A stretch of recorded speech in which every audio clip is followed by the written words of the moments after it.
All. तो आज जैसे कि पिछला हमने प्रश्नावली 2.2 जो एक्सरसाइज थी कक्षा 8 की, उसके कुछ प्रश्न किए थे। आज दोबारा हम प्रश्न नंबर जो इसका 10वां प्रश्न है उसको करते हैं।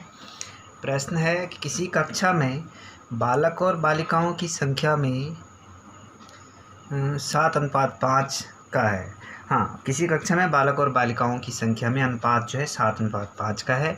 यदि बालकों की संख्या बालिकाओं की संख्या से 8 अधिक है तो कक्षा में कुल कितने विद्यार्थी हैं। देखिए, हमने आपको पहले भी कहा था जहाँ पे अनुपात दिया हो, जैसे बालक और बालिकाओं की संख्या में क्या अनुपात है 7:5, यहाँ पे अनुपात दिया है तो हम यहाँ पे माना कक्षा में बालकों की संख्या 7x है और बालिकाओं की 5x है। 7:5 है दिया हुआ तो हम मानेंगे 7x और 5x। पहले भी हमने ऐसे प्रश्न किए थे। तो माना कक्षा में बालकों की संख्या 7x है और बालिकाओं की संख्या 5x है। और आगे दिया है यदि बालकों की संख्या बालिकाओं की संख्या से 8 अधिक है। अब प्रश्नानुसार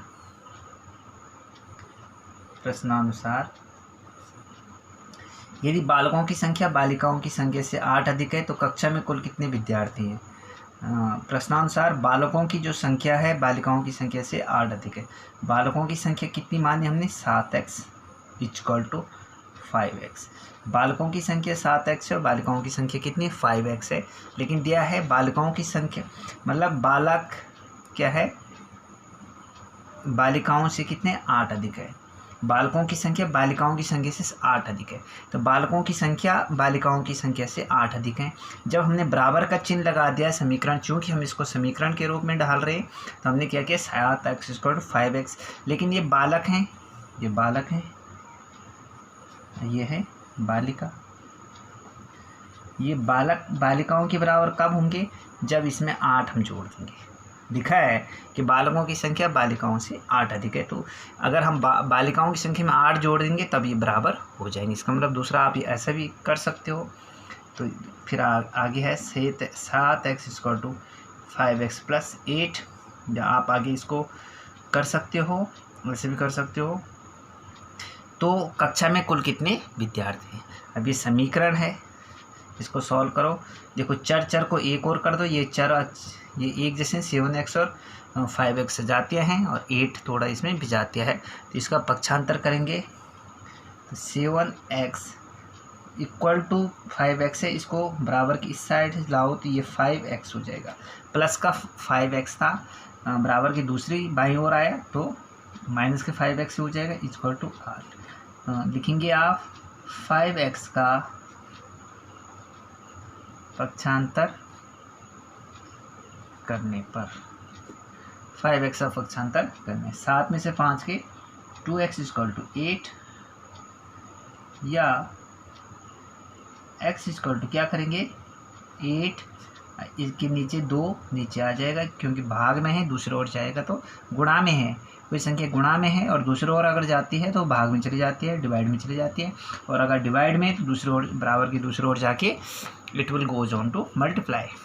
2 से 2 4 कटा 4 बार, इसका x = 4, x = 4 आंसर आ गया। समझ गए आप। अब दूसरा क्वेश्चन देखिए आप।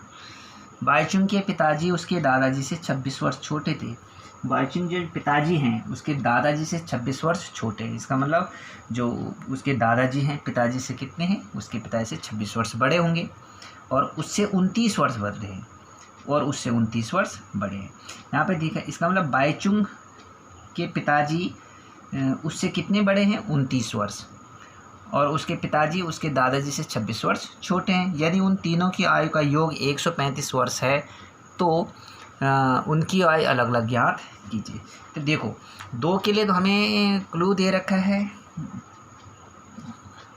2 के लिए हमें क्लू दे रखा है। बाईचुंग के पिताजी की आयु अगर बाईचुंग की आयु निकल गई तो पिताजी की ठीक है, पिताजी की उससे कितने 29 वर्ष बड़े और दादाजी की भी आ जाएगी क्योंकि पिताजी दादाजी से छोटे हैं 26 वर्ष। इसका मतलब भाई किसी के दादाजी माना पिताजी किसी के दादाजी से 20 वर्ष छोटे हैं तो दादाजी पिताजी से कितने बड़े हो गए 20 वर्ष बड़े तो हो गए, सीधी सी बात है। हल है तो पहले मानेंगे बाईचुंग की आयु। माना मानम बाईचुंग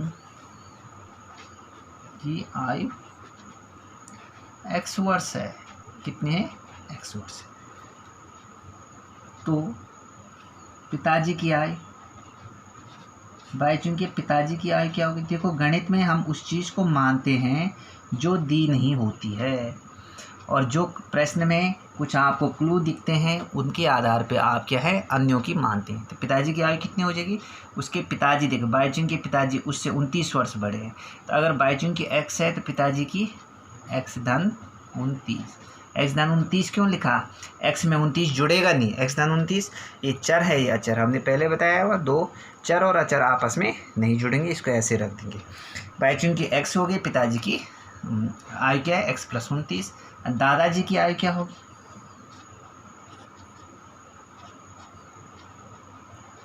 दादाजी की आयु कितनी होगी?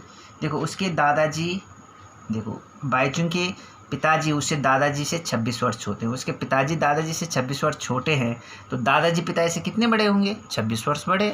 कान यहाँ से पकड़ो चाहे वहाँ से पकड़ो, एक ही बात तो है भाई। आपके पिताजी आपके दादाजी से 10 वर्ष छोटे, 20 वर्ष छोटे, आपके पिताजी दादाजी से 20 वर्ष छोटे, तो दादाजी पिताजी से क्या होंगे? 20 वर्ष बड़े, एक ही तो बात है। तो पिताजी की आ रखी है, दादाजी की क्या होगी?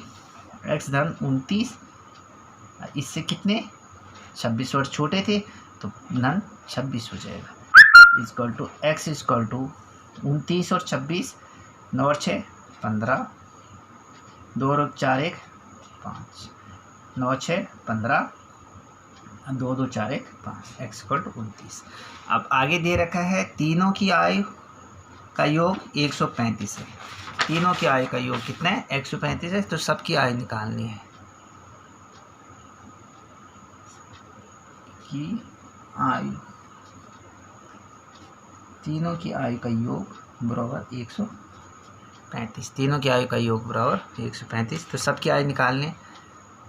तो एक की x है, दूसरे की x प्लस 29 है, x प्लस 29 है, पिताजी की दादाजी की x प्लस 55 है, x प्लस 55 है, x प्लस 55, ये तीन आ गई। अब जोड़े चर चर अलग अलग, अचर अचर, x प्लस x क्या होगा? 3 बार x है 3x प्लस 29 प्लस 55, ये तीनों की आयु का योग कितना है? दे रखा है 100, कितना दे रखा है? 135 इक्वल टू 135। 9 और 5, 55 में से 29 जोड़े, 9 और 5 14, 5 2 7 1 8, 9 और 5 14, 5 2 8 equal to 135। 3x equal to 135 minus 84, 3x equal to 5 में से 4 गए 1, 8 और 5 51 हो गया। तो x इक्वल टू ये मल्टीप्लाई में यहाँ जाएगा तो डिवाइड 3, 17 34 17 51, इसका मतलब x इक्वल टू कितना आ गया? x equal to 17। तो x क्या थी? बाईचुंग की। हाँ, इसका मतलब बाईचुंग की आयु 17, पिता की आयु क्या हो जाएगी?